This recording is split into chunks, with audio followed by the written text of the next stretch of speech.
अस्सलाम वालेकुम। मैं अमजदुल्ला ख़ान, स्पोक्समैन एमबीटी। जैसा कि आप लोग जानते हैं कि आज जो है मेदक में एक नाखुशगवार वाक़या पेश आया। ये वाक़या क्या है पहले तो मैं वो बयान करूँगा, उसके बाद में जो पुलिस का फेलियर है, सिस्टम का फेलियर है। एक मिनहाजुल उलूम मदरसा है। वो मिनहाजुल उलूम मदरसे में अक्सर क्या होता, मदरसों में लोग जो है बाहर जो अफराद है वो लोग कुछ पैसे भेजते हैं कि मदरसे में कुर्बानी दे बोलकर। तो उसी तरीके से जो है मिनाजुल उलूम इंदिरापुरी कॉलोनी मेदक में एक मदरसे में बैल ला कर रखे थे कुर्बानी देने के लिए। तो हर चीज़ है उनके पास, डॉक्टर सर्टिफिकेट है और आपके कहाँ से जानवर ख़रीदे सो ये है। तकरीबन 2-2:30 बजे के करीब में कुछ शरपसंद अनासिर, अब वो बोलिए आप हिंदू युवा वाहिनी वाले बोलिए, गौरक्षा समिति बोलिए, जो नाम बोलना है बोलिए, बीजेपी बोलिए, आरएसएस बोलिए, ये लोग वहाँ पर आकर जमा होके वो जानवरों को जो चर रहे थे जानवर, उनके ऊपर एतराज़ करके जानवरों को खींच के लेके जाने की कोशिश किए। मदरसे के लोग जमा हुए, वहाँ पर जमा होके एतराज़ किए। तो तकरीबन 1 घंटे तक ये सिलसिला चलते रहा। ये लोग क्या किए कि गलतफहमी फैलाए पूरा, ये जो एंटी सोशल एलिमेंट्स है अपने व्हाट्सएप ग्रुप्स में डाल के कि यहाँ पर जो है मदरसे में गाय काटी जा रही है बोलकर तकरीबन 100-150 लोगों को ये लोग जमा किए। जमा करके मुसलसल धरना देते रहे। मेदक पुलिस खामोश तमाशा रही। उसके बाद में जानवर को खींच के ज़बरदस्ती लेकर गए और वहाँ पर मौजूद जो मुसलमान लोग थे उनके ऊपर हमला किए। उसके बाद में ये लोग एक जुलूस निकाले। तकरीबन 12 किलोमीटर एरिया तक ये लोग जुलूस फिरते रहा। तकरीबन 3 घंटे तक लॉलेसनेस चलते रहा। जय सिया राम मुसलमानों के खिलाफ में जहाँ जहाँ मुसलमानों के प्रॉपर्टीज़ दिखे, एक आर्थोपेडिक हॉस्पिटल में ये बच्चे कोई ज़ख्मी हो के वहाँ पर गए इलाज कराने, तो वो दवाखाने का पूरा तोड़ फोड़ कर दिए, उसका आईना फोड़ दिए। एक कोई डॉक्टर जा रहे थे गाड़ी में, उनको रोक के मारे। तकरीबन 7 से 8 मुसलमानों को शदीद ज़ख्मी करे। तो अब मेरा बोलने का मतलब ये है कि मेदक पुलिस 3 बजे से लेके रात के 10-11 बजे तक क्यों खामोश थी? इनको क्यों मौका दिए करने का? क्या वजह है ये हालिया में जो बीजेपी का एमपी रघुनंदन राव जीता, उस दिन से ये सिलसिला चलते आ रहा है और मेदक पुलिस खामोश है। ठीक है, मेदक पुलिस खामोश है। इंटेलिजेंस एक डिपार्टमेंट होता तेलंगाना में, इंटेलिजेंस डिपार्टमेंट के पास ये न्यूज़ थी कि 8 एमपी जीतने के बाद में तेलंगाना में बीजेपी आरएसएस कहीं ना कहीं गड़बड़ करवाएगी बोलकर। तो हमारे स्टेट के चीफ मिनिस्टर रेवंत रेड्डी साहब क्या कर रहे हैं बताइए आप? ये सॉफ्ट हिंदुत्व की पॉलिसी, हम जो है तेलंगाना के मुसलमान रेवंत रेड्डी को वोट नहीं दिए, रेवंत रेड्डी की कांग्रेस को हम वोट नहीं दिए, हम राहुल गांधी की कांग्रेस को हम वोट दिए। हम जो है प्रियंका गांधी और सोनिया गांधी को देखकर हम वोट दिए। लेकिन जब से बड़े अफसोस की बात है कि जब से रेवंत रेड्डी चीफ मिनिस्टर बने हैं, ये सॉफ्ट हिंदुत्व की पॉलिसी को अपनाए हुए हैं। चाहे वो ईद उल अजहा के जानवर लाने का मसला रही है, चाहे वो कोई और मसला रही है। मैं आपको जो है तेलंगाना के इन चीफ मिनिस्टर बनने के बाद से आज तक सबसे पहले एक वेलपुर विलेज है जो निज़ामाबाद का विलेज है, वेलपुर विलेज में खबरस्तान में वहाँ पर एक मंदिर की तामीर की गई। वहाँ का मेंबर ऑफ पार्लियामेंट 3 दिन तक नंगा नाच किया, निज़ामाबाद की पुलिस खामोश तमाशा रही। उसके बाद में 22 जनवरी 2024 के दिन मस्जिद सराय मीर नारकटपल्ली, जो नलगुंडे का एरिया आता नारकटपल्ली, वहाँ पर एक मस्जिद में ये जो राम मंदिर का इनाग्रेशन का जो तारीख था उससे 1 दिन पहले वहाँ पर नारकटपल्ली में ईशा की नमाज चल रही। ये शरपसंद अनासिर मस्जिद का दरवाज़ा बंद करके वहाँ पर एक टेम्पररी मंदिर लाकर 18 घंटे तक मुसल्लियों को बंद करके रखे। लेकिन वहाँ की पुलिस खामोश रही, रेवंत रेड्डी की सरकार खामोश रही, वहाँ के नलगुंडे के जो भी इंचार्ज एमएलए मिनिस्टर है वो लोग खामोश रहे। दूसरे दिन जाके मुस्लिम तंजीमा उनसे मिले, लेकिन आज की तारीख तक उनकी कोई गिरफ्तारी नहीं, कोई केस बुक नहीं हुआ नारकटपल्ली के इश्यू के बाद में। आप उसी दिन रात में संगारेड्डी में एक जुलूस निकाले, यानी राम मंदिर की तामीर का जश्न मनाते हुए एक जुलूस निकाले।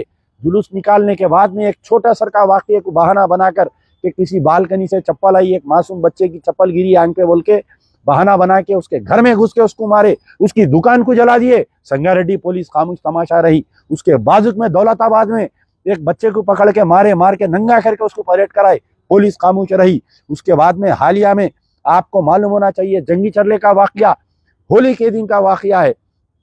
मस्जिद के सामने एक इलीगल डब्बे के सामने रख के उन्हें राजा सिंह के गाने लगाया।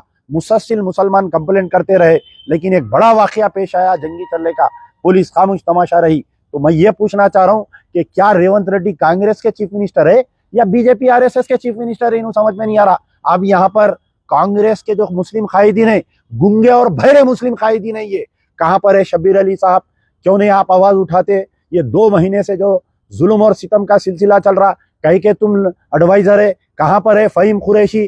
तुम्हारी जात के लोगों को, तुम्हारे कुरैश बिरादरी को जुल्म हो रहा। तुम कई के दोस्त है चीफ मिनिस्टर के, तुम कई के कांग्रेस के लीडर है, तुम बताइए कहाँ पर है दूसरे लीडर जो 9 साल में बीआरएस के ऊपर वीडियोस बनाते थे? पूरे क्या मुंह कुछ साम सुन गया तुम लोगों के? कहाँ पर है वो यूट्यूबर्स? कहाँ पर है वो फेसबुक जर्नलिस्ट जो हर छोटी मोटी बात पे जो है कांग्रेस की तायद में वीडियोस बनाते थे? आज क्यों खामोश है? आज मेदक के ऊपर क्यों नहीं बोल रहे तुम? तुम्हारे मुंह को सांप सुन गया क्या? बताइए आप। मैं डिमांड करता हूं कि मेदक के एसपी को इमीडिएटली सस्पेंड करना चाहिए, पूरा इलाके को सीआरपीएफ के हवाले करना चाहिए। और मेदक का हम जब से बात मालूम हुई, मैं मुसलसल मेदक के एसपी को फोन मिला रहा हूँ, मेदक के डीएसपी से बात किया, वहां के जख्मियों से बात कर रहा हूँ, इंटेलिजेंस वालों से बात कर रहा हूँ। पूरों से हम मजलिस बचाओ तहरीक चौकन्ना है और तमाम मुसलमानों से ये, क्योंकि 2 दिन के कल और परसों भी ईद उल अज़हा है और ऐसे वाकयात पेश आने वाले हैं। ये लोग चाह रहे हैं कि तेलंगाना को जो है बीजेपी का लेबोरेटरी बनाकर पेश करे। ये बीजेपी आरएसएस की हिम्मत इसलिए हुई कि 8 सीट वो लोग तेलंगाना में जीते। 8 सीट किस लिए जीते? रेवंत रेड्डी के गलत फैसलों से।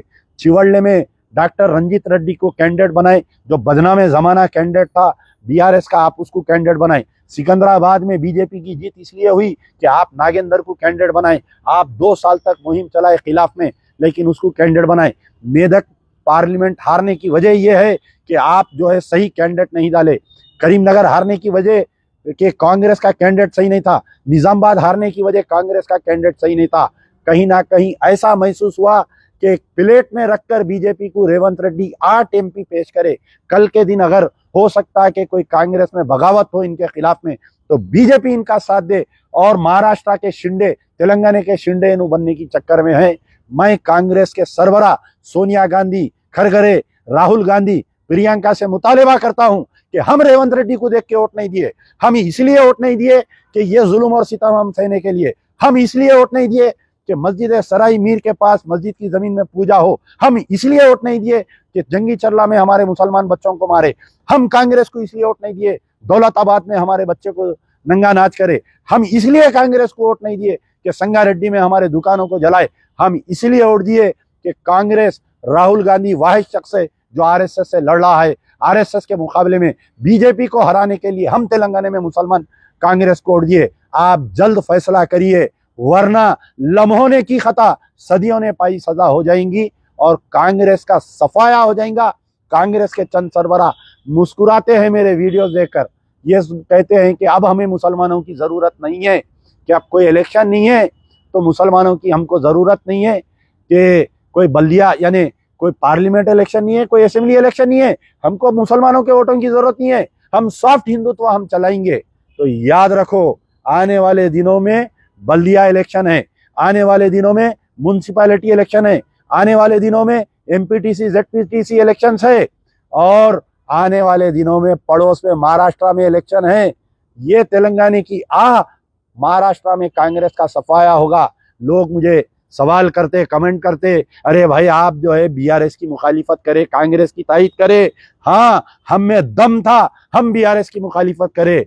9 मस्जिदों के शहादत के ऊपर कोई आवाज उठाया तो अमजदुल्ला खां आवाज उठाया, इनकाउंटरों के खिलाफ में कोई आवाज उठाया तो अमजदुल्ला खां उठाया, और ना जाने जो जुल्म और सितम का सिलसिला रहा हमने आवाज उठाया, मजलिस बचाओ तहरीक ने आवाज उठाया, मजलिस इत्तेहादुल मुस्लिमीन ने बीआरएस का साथ दिया, मामू मामू करते रहे। जैसा ही कांग्रेस जीती, ये रेवंत रेड्डी उनके गोद में, इन्हों उनके गोद में बैठ गए। लेकिन कांग्रेस के सरबराह को इसका नोट लेना चाहिए, रेवंत रेड्डी को निकाल फेंकना चाहिए, अच्छे से कांग्रेसी को आप नया चीफ मिनिस्टर बनाना चाहिए। वरना मैं फिर कह रहा हूं कि लम्हों ने की खता, सदियों ने पाई सजा। यार जिंदा सोबत बाकी।